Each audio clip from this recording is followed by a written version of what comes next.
بسم الله الرحمن الرحيم. السلام عليكم ورحمة الله وبركاته. ازيكم يا شباب واهلا بيكم في فيديو جديد مع المشجع الهلالي. واللي دلوقتي عزيزي المشجع الهلالي هتكلم فيه معاك عن اهم واخر اخبار نادي الهلال. بس قبل ما اتكلم معاك في اخبار نادي الهلال حابب ان انا اقول لك جمعة مباركة عليكم وعلينا ان شاء الله، وحابين كمان ان احنا نصلي على النبي ونقول عليه افضل الصلاة والسلام. وفضلا ليس امرا دعما لاخوك اللي بيسعى جاهدا ان هو يجيب لك كل اخبار نادي الهلال ان انت تدعمنا بزر اللايك، ولو مش مشترك في القناه فانا بدعوك للاشتراك فيها. خلاص يا شباب، ايام قليله وينتهي الدوري السعودي بحلوه وبمره، واللي فاز ببطوله الدوري فاز، واللي خسر خسر، واللي نزل درجه ثانيه نزل، واللي فضل في الدوري فضل. لكن هتفضل المتعه والاثاره داخل المملكه العربيه السعوديه،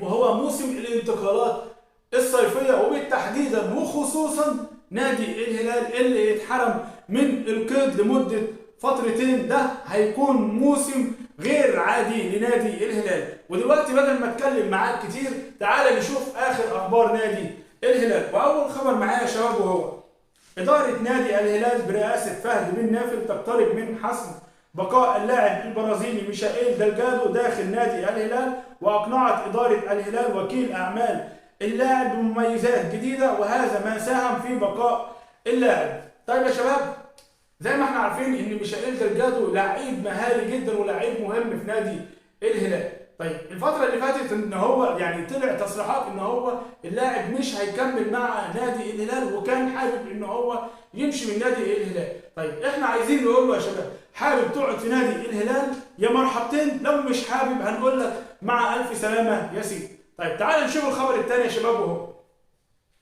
رئيس تحرير ماركا الإسبانية في حديث مع الإعلامي خالد الشنيف أكد فيليكس دياز أن ليونيل الميسي سيكون لاعب في نادي الهلال خلال الموسم المقبل، وأنه متأكد بنسبة 100% من تلك الأنباء، بالإضافة أيضا لضم مواطنه أنخيل دي ماريا.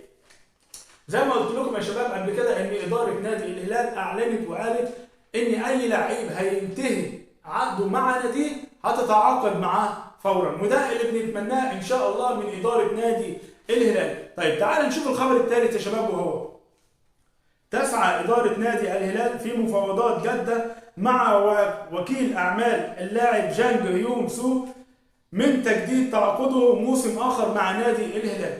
مفيش شك ان جانج يوسو مدافع كويس، قلب دفاع كويس في نادي الهلال، فانا بتمنى كمان يعني ان هو يقعد موسم تاني مع نادي الهلال او موسمين تاني مع نادي الهلال. طيب تعال نشوف الخبر الرابع والاخير معايا يا شباب. طيب اشار اللاعب ليونيل ميسي الى انه لم يتلقى اي عرض رسمي من جانب اداره برشلونه حتى الان، في ظل اهتمام نادي الهلال بالحصول على خدماته مقابل مبلغ مادي كبير جدا. انا كنت قلت لكم يا شباب يعني ان اداره برشلونه منقسمه، لكن مش محدش هيطلع يعلن الكلام ده. هو قلت لكم ان اداره برشلونه في جزء حابب عوده اللاعب ليونيل الميسي وان هو يختم مشواره مع نادي الهلال، وفي جزء بيقول لك ان خلاص اللاعب كبر واحنا مش محتاجين ان احنا ندفع مبلغ مادي كبير في اللاعب اللي سنه كبير، احنا محتاجين نجيب عناصر شابه مع نادي برشلونه تدينا موسمين 3 4 و5 كمان لقدام. ده الكلام اللي انا قلته لك، وفعلا اللاعب بيقول لك ان انا ما تلقيتش اي عرض من نادي برشلونه. كمان في خبر اخير يا شباب يعني حابب ان انا اقوله لك بعيد عن الاخبار اللي انا قلتها دي كلها، ان نادي مانشستر يونايتد بيزاحم نادي الهلال في ضم اللاعب ليونيل الميسي الموسم المقبل ان شاء الله. لكن عرض نادي مانشستر يونايتد المقابل المادي اللي هيدفعه في اللاعب مقابل مادي ضعيف جدا، غير المبلغ المادي اللي هيدفعه نادي الهلال ومقابل للزياده. فانا شايف ان ليونيل الميسي هيكون لاعب في نادي الهلال الموسم اللي جاي ان شاء الله. وانا كده يا شباب خلصت كل اخباري معاك عن نادي الهلال. لو لسه بتتابعني لغايه دلوقتي ما تنساش ان انت تدعمنا بزر اللايك، ولو مش مشترك في القناه فانا بدعوك للاشتراك فيها. وفي النهايه ما يسعنيش غير ان انا اشكر حضراتكم. سلام.